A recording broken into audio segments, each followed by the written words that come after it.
आओ सुनाऊं तुझे इंटीजर्स की कहानी। ये अगले पार्ट में।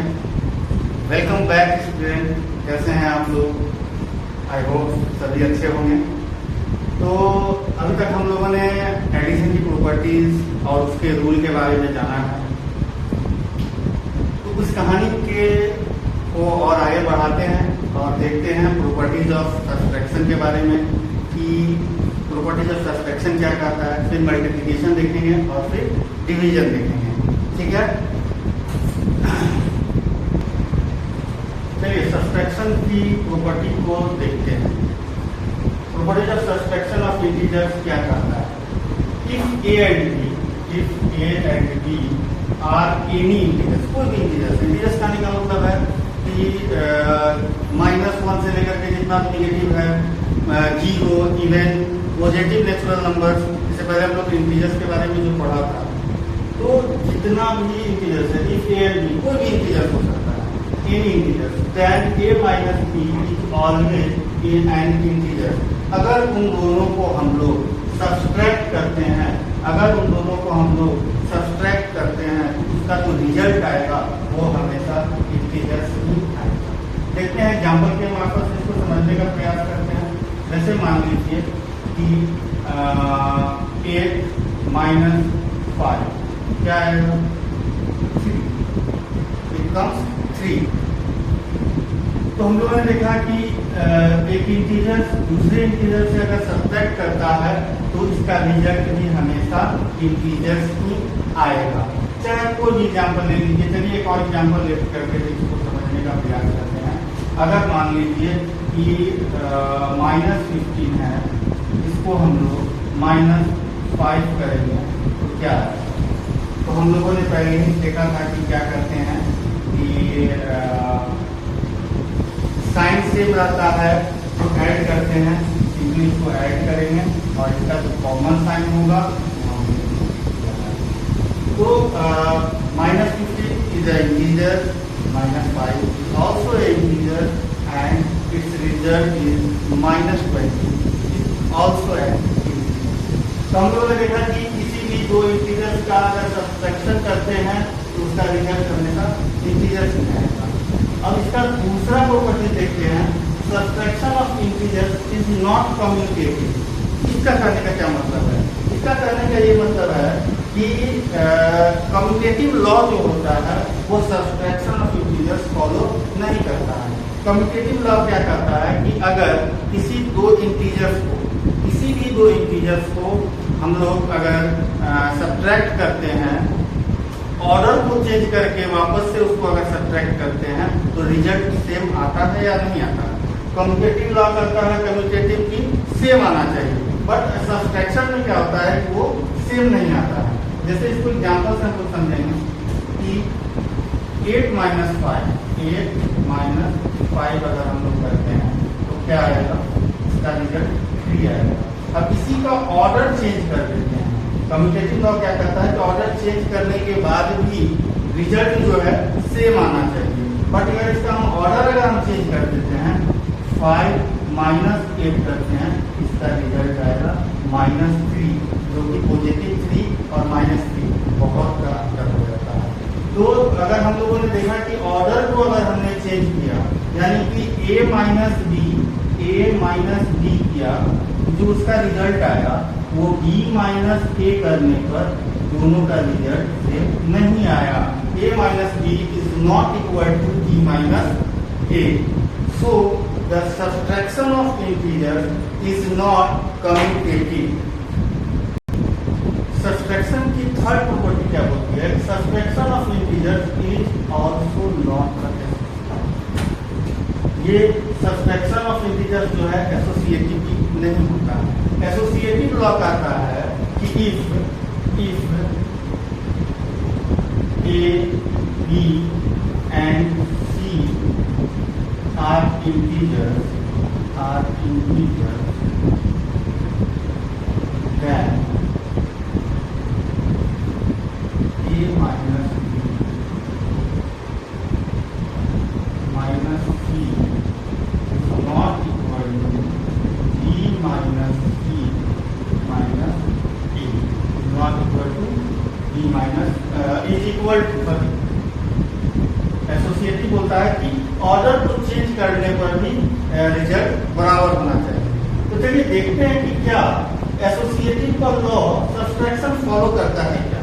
चलिए मान लेते हैं a is equal to 3, b is equal to -4, c is equal to -4।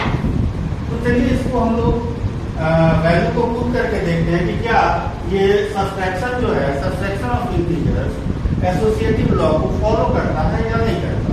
तो चलिए इसके वैल्यू को रखते हैं a 3 -4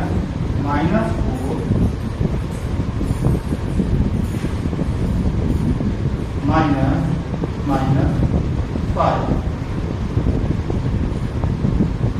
is equal to b -4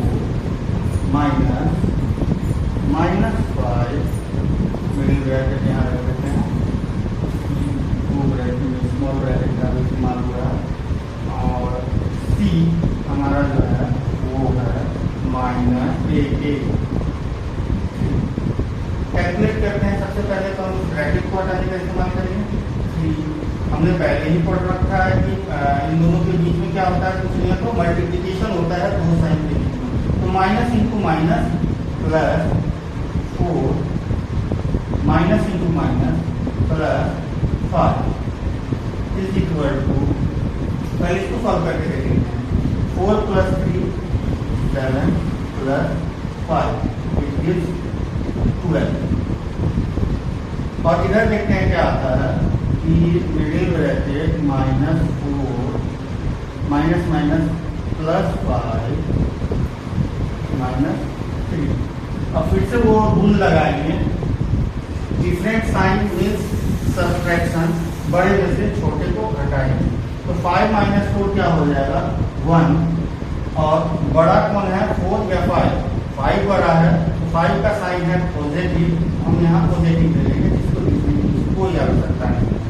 1 - 3 it comes -2। यहाँ भी देखिए दो तरह का साइन है, एक प्लस है और ये माइनस है।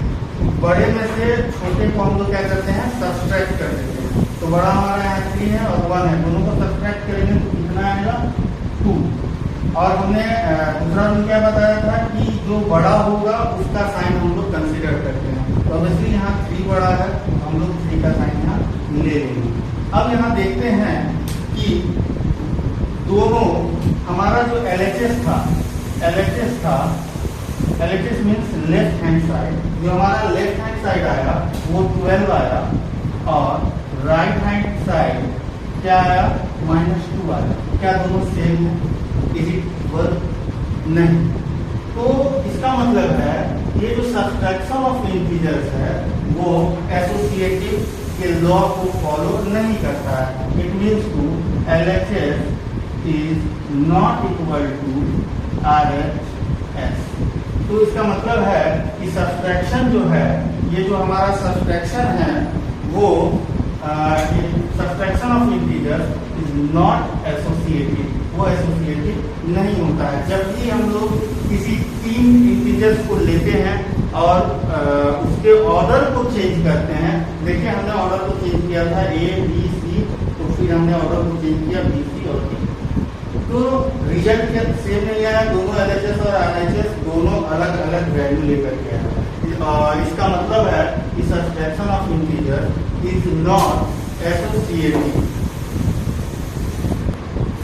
तो हम लोगों ने इंटीजर्स की कहानी में आज हम लोगों ने पढ़ा कि properties of subtraction of integer, जिसमें हम लोगों ने देखा कि इंटीजर्स सब्सट्रैक्शन ऑफ इंटीजर्स जो है क्लोजर प्रॉपर्टी को फॉलो तो करता है, बट कम्यूटेटिव और एसोसिएटिव लॉ को फॉलो नहीं करता है। और हम लोगों ने एडिशन में देखा था कि एडिशन में क्लोजर प्रॉपर्टी तो है ही, क्योंकि 2 को सम करने पर उसका रिजल्ट जो है इंटीजर्स ही आता है।